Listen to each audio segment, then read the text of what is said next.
Iran Israel সংঘাতের তীব্রতা ধীরে ধীরে বাড়ছে। দুই দেশে পাল্টাপাল্টি ক্ষেপণাস্ত্র হামলা চালিয়ে যাচ্ছে। সম্প্রতি ইসরায়েলে আবারও ক্ষেপণাস্ত্র হামলা চালিয়েছে ইরান।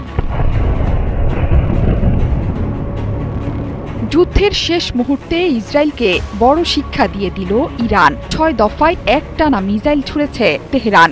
ট্রাম্পের যুদ্ধবিরতি প্রস্তাবের মধ্যেই সকালে পাল্টাপাল্টি হামলা করেছে ইরান ও ইসরায়েল।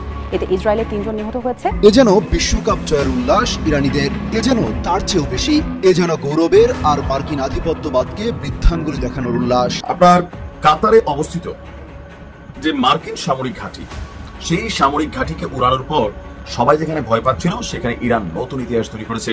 আপনার ইরাকে অবস্থিত মার্কিন সামরিক ঘাঁটিতে সফল ক্ষেপণাস্ত্র হামলা চালিয়েছে ইরান। মার্কিন ঘাঁটিগুলোতে একযোগে ছোড়া হয়েছে ব্যালিস্টিক ক্ষেপণাস্ত্র। তেহরান এই অভিযোগের নাম দিয়েছে ভিক্টরি মেসেজ। ইরাকের আল আসাদ বিমান ঘাঁটিতে অন্তত 6টি ক্ষেপণাস্ত্র ছোড়া হয়েছে বলে জানিয়েছে স্থানীয় গণমাধ্যম। এ যেন বিশ্বকাপ জয়ের উল্লাস ইরানিদের, এ যেন তার চেয়েও বেশি, এ যেন গৌরবের আর মার্কিন আধিপত্যবাদকে বৃদ্ধাঙ্গুলি দেখানোর উল্লাস। এতদিন যে ভয় আর আতঙ্ক ছড়িয়ে আসছিল যুক্তরাষ্ট্র, তার সব দম্ভ যেন ভেঙে চুরমার করে দিয়েছে ইরান। কাতারে যেভাবে মার্কিন ঘাঁটিতে হামলা চালিয়েছে ইরান, এই সাহস এতদিন বিশ্বের কারো হয়নি। এক কথায় দেখিয়ে দিয়েছে ইরান। আর এতেই যেন আত্মা বেরিয়ে আসার মতো অবস্থা বিশ্বের সবচেয়ে প্রভাবশালী দেশের প্রেসিডেন্ট ডোনাল্ড ট্রাম্পের। রাস্তায় রাস্তায় ইরানিদের এই উল্লাসই বলে দেয়, আর নত যেন নয়, কথা হবে চোখে চোখ রেখে। কে যুক্তরাষ্ট্র আর কে ইসরায়েল, এগুলো দেখার টাইমই নাই। পরমাণু কেন্দ্রে বিমান হামলার জবাব দিতে 24 ঘন্টাও অপেক্ষা করেনি ইরান। সব চোখ রাঙানি উপেক্ষা করে সোমবার রাতে রীতিমতো ঘোষণা দিয়েই মার্কিন ঘাঁটিতে হামলা চালায় ইরান।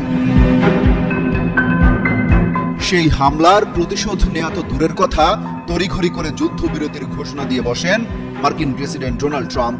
মধ্যপ্রাচ্য থেকে মার্কিন আধিপত্যবাদ যে হুমকির মুখে ফেলে দিয়েছে ইরান, তা ভালোভাবে বুঝে গেছেন মার্কিন প্রেসিডেন্ট। তাই তো কাতারকে দিয়ে ইরানের কাছে করা হয় সুপারিশও। অবশেষে শুরু হয়েছে যুদ্ধবিরতি, কিন্তু এটি কার্যকর করার আগে 4 দফা ক্ষেপণাস্ত্র হামলা চালিয়ে নেয় ইরান, যেন গায়ে কোনো প্রতিশোধের জ্বালা না থাকে। তারপরও যুক্তরাষ্ট্র এবং ইসরায়েলকে হুমকি দিয়ে রেখেছে তেহরান, কোনো প্রকার এদিক সেদিক করলে পরিস্থিতি আরো খারাপের দিকে যাবে। ইরানকে শায়েস্তা করতে বিমানে ভরে ইসরায়েলে অস্ত্র পাঠায় জার্মানি যুক্তরাষ্ট্র। এতেও গোলাতে পারছিল না তেল আবিব। তাই তো ইসরায়েলের হয়ে যুদ্ধে নেমে পড়ে যুক্তরাষ্ট্র, চালিয়ে বসে ভয়াবহ বিমান হামলা। এরপরে ইরান একযোগে শুরু করে মার্কিন ঘাঁটিতে হামলা। ইরানিরা বলছে তারা এই যুদ্ধে জয়ী হয়েছেন। তাদের সমর্থনে ইরাকেও হয়েছে বিজয় মিছিল। যুদ্ধের শেষ মুহূর্তে ইসরায়েলকে বড় শিক্ষা দিয়ে দিল ইরান। 6 দফায় একটানা মিসাইল ছুড়েছে তেহরান। মিসাইলের তীব্রতা এতটাই ধ্বংসাত্মক যে মুহূর্তেই গুঁড়ো গুঁড়ো হয়ে গেছে ইসরায়েলের বহুতল ভবনের সারি। ধ্বংসস্তূপের নিচে আটকে পড়ে বীরশেবা শহরে 4 জন ইসরায়েলির মৃত্যু হয়েছে তাৎক্ষণিক। আটকে আছে আরো বহু মানুষ। ইসরায়েল ভেবেছিল আমেরিকার সাহায্যে দিনের পর দিন ইরানের সাথে সংঘাত চালিয়ে যাবে, কিন্তু আদতে সেটি সম্ভব হয়নি। ইসরায়েলের যুদ্ধের ক্ষমতা কয়েক দিনের মধ্যেই শেষ হয়ে যায়। এতে জোর করে আমেরিকাকেও টেনে এনে ফাঁদে ফেলেছে তেল আবিব। শেষ মুহূর্তে মার্কিন ঘাঁটিতে ইরানের আঘাতের পর একরকম আকুতি জানিয়ে ইরানকে যুদ্ধবিরতিতে রাজি করিয়েছেন মার্কিন প্রেসিডেন্ট ডোনাল্ড ট্রাম্প। ট্রাম্পের যুদ্ধবিরতি ঘোষণার পরেও শেষবারের মতো ইসরায়েলকে শিক্ষা দিয়েছে তেহরান। নিজেদের শক্তি এবং বিজয়ের বার্তা দিয়ে গেছে ইসরায়েলকে। ইরান যে অপরাজেয় সেটি প্রমাণ হয়েছে একটানা 6 দফায় ইসরায়েলের মাটিতে বিধ্বংসী সব মিসাইলের আঘাতে।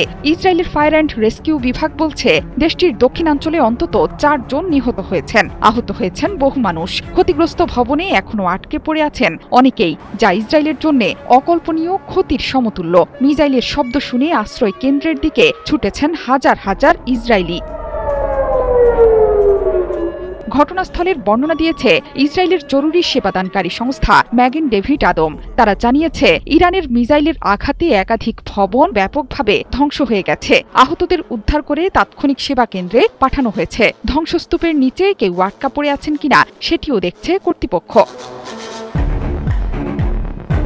সংঘাতের 12তম দিনে যেন সবকিছুর শেষ দেখে ছাড়ল ইরান। এর মাধ্যমে এই যুদ্ধে ইরান যে জয়ী সেটিও স্পষ্ট করে দিলেন সর্বোচ্চ ধর্মীয় নেতা আয়াতুল্লাহ আলী খামেনি। এর আগে কাতারে মার্কিন সামরিক ঘাঁটিতে ইরানের হামলাকে ইসলামিক বিপ্লবী গার্ড বাহিনীর সফল প্রতিশোধমূলক পদক্ষেপ হিসেবে অভিহিত করা হয়েছে, যদিও কাতারের দাবি সবগুলো মিসাইল সফলভাবে প্রতিহত করেছে দেশটি। ইরানের রাষ্ট্রীয় টিভি চ্যানেলে এরই মধ্যে এসেছে যুদ্ধবিরতির ঘোষণা। ইসরায়েলের ওপর সফল হামলার পর যুদ্ধবিরতি আরোপ করা হয়েছে বলে জানানো হয়েছে বার্তায়। ওই ঘোষণায় বলা হয়েছে, কাতারে ইরানের হামলার পর যুদ্ধবিরতির জন্য অনুরোধ করেছেন ডোনাল্ড ট্রাম্প। সেই বিবৃতিতে আইআরজিসি এবং ইরানি সেনাবাহিনীর প্রশংসা করা হয়েছে। পাশাপাশি ইরানিদের প্রতিরোধ উদযাপনের বার্তাও দেয়া হয়েছে। বার্তা সংস্থা রয়টার্স জানিয়েছে, যুক্তরাষ্ট্রের যুদ্ধবিরতির প্রস্তাবে তেহরানকে রাজি করাতে মধ্যস্থতা করেছেন কাতারের প্রধানমন্ত্রী। টানা প্রায় 2 সপ্তাহের সংঘাতের পর ইরান ও ইসরায়েলের মধ্যে যুদ্ধবিরতি শুরু হয়েছে বলে দাবি করেছেন মার্কিন প্রেসিডেন্ট ডোনাল্ড ট্রাম্প।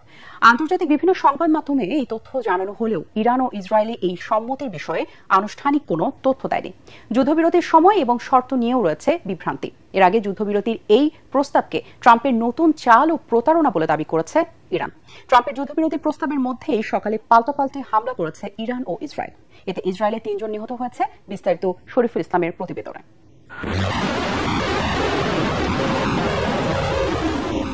ইরানের 3টি পরমাণু স্থাপনায় মার্কিন হামলার পর এর প্রতিশোধ নিতে মধ্যপ্রাচ্যে যুক্তরাষ্ট্রের সামরিক ঘাঁটিতে হামলার হুমকি দিয়েছিল ইরান।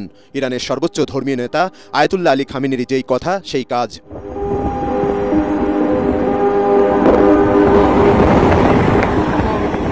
সোমবার রাতে একযোগে সিরিয়া, কাতার এবং ইরাকে মার্কিন ঘাঁটিতে হামলা চালায় ইরানের বিপ্লবী গার্ডের অ্যারোস্পেস ফোর্স। এরপরই নড়ে চড়ে বসে আমেরিকা। কাতারের মধ্যস্থতায় ইরান ও ইসরায়েলের মধ্যে যুদ্ধবিরতির প্রস্তাব দেন মার্কিন প্রেসিডেন্ট ডোনাল্ড ট্রাম্প। টেলিফোনে কথা বলেন কাতারের প্রধানমন্ত্রী মোহাম্মদ বিন আব্দুল রহমান আল থানির সঙ্গে।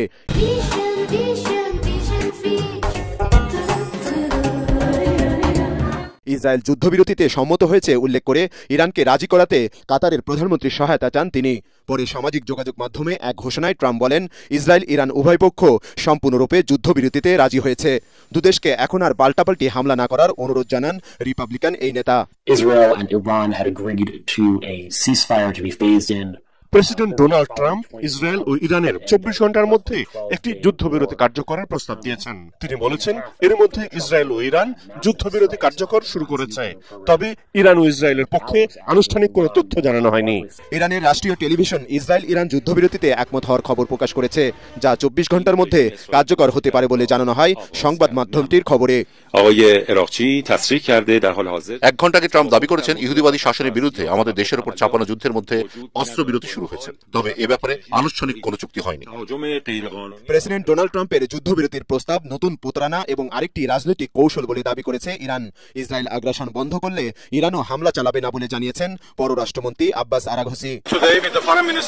ইসরায়েল যদি তেহরানে আক্রমণ না করে তাহলে আমরাও কোনো জবাব দেব না। তবে ট্রাম্প যুদ্ধবিরতির নামে মিথ্যা রটিয়ে ইরানকে চাপ প্রয়োগের চেষ্টা করছেন।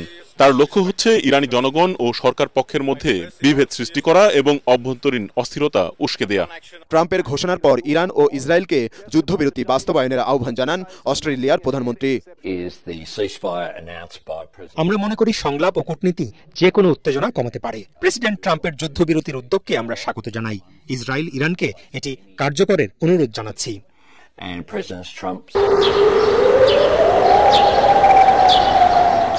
প্রেসিডেন্ট ডোনাল্ড ট্রাম্পের যুদ্ধবিরতির ঘোষণার পরও মঙ্গলবার ভোরে ইসরায়েল ইরানের ক্ষেপণাস্ত্র হামলায় মারা গেছেন 3 জন।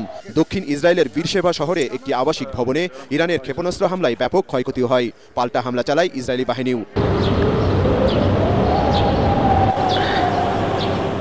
মধ্যপ্রাচ্যের বিভিন্ন দেশের মার্কিন ঘাঁটিতে আবারও হামলার আশঙ্কায় সাময়িকভাবে নিজেদের আকাশসীমা বন্ধ করে দিয়েছে কাতার, সংযুক্ত আরব আমিরাত, কুয়েত এবং বাহরাইন। এতে অনিশ্চয়তার মুখে পড়েছেন এসব রুটের যাত্রীরা। আপনার কাতারে অবস্থিত যে মার্কিন সামরিক ঘাঁটি, সেই সামরিক ঘাঁটিকে উড়ানোর পর সবাই যেখানে ভয় পাচ্ছিল সেখানে ইরান নতুন ইতিহাস তৈরি করেছে। আপনার ইরাকে অবস্থিত মার্কিন সামরিক ঘাঁটিতে সফল ক্ষেপণাস্ত্র হামলা চালিয়েছে ইরান। এখন কেন? কারণ হচ্ছে আপনার ইরাকের মধ্যে এবং কি আপনার আরো অনেকগুলা রাষ্ট্র আছে যেখানে আমেরিকানরা ওই দেশের সরকারের অনুমতি ছাড়াই তারা তাদের সেনাবাহিনী পালে।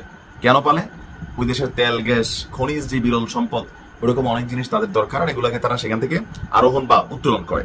তো এই যখন অবস্থা, তখন আপনার কাতারে অবস্থিত মার্কিন সামরিক ঘাঁটিতে হামলার পরপরই আমরা দেখলাম যে ইরাকে যে মার্কিন সামরিক ঘাঁটি আছে সেখানেও ক্ষেপণাস্ত্র হামলার খবরটি সামনে এসেছে।